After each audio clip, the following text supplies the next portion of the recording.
Salut les amis, c'est Bababert. Il y en a plein qui m'ont demandé est-ce que je peux voir ce que tu fais de ton caca, ton compost toilette. Ben, j'en fais ça. Je transforme mon compost caca. Mon caca se transforme en bestiole, en biologie, en vers de terre, en vivant. Donc tout ça là où je mets ma main, c'était un compost caca qui faisait 1 mètre cube. D'accord, donc des toilettes sèches, c'est-à-dire de la sueur de bois, du BRF, des trucs comme ça, avec mon caca, le caca de mes amis, du papier toilette, du pipi, tous ces trucs-là. Donc, si tu regardes de près, tu vois plein de toutes petites crottes, tu vois, si tu regardes, je sais pas si tu vois. Et bien tout ça, en fait, c'est mon caca qui a été mangé par ces bestioles, par d'autres bestioles, et qui a été refait caca. Donc ça, c'est plein de petits caca. Donc c'est du caca en caca en caca, le genre la poupée russe du caca. Et au final, ça me crée un sol magnifique comme ça. Regarde le nombre de bestioles qu'il y a dedans, tu veux voir? Regarde.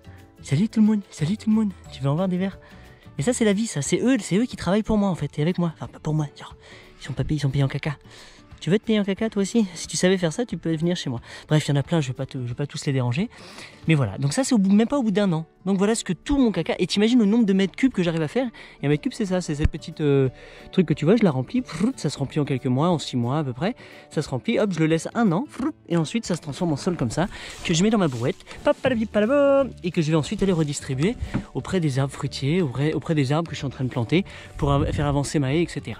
Alors celui-là, je vais pas le mettre dans mon potager. Je pourrais, juste par précaution, je le fais pour éviter, j'en ai pas besoin. Je fais un autre compost beaucoup plus riche pour mon potager. Donc voilà, chacun son compost. Dis-moi ce que tu veux planter, je te dirai quel compost il faut que tu fasses.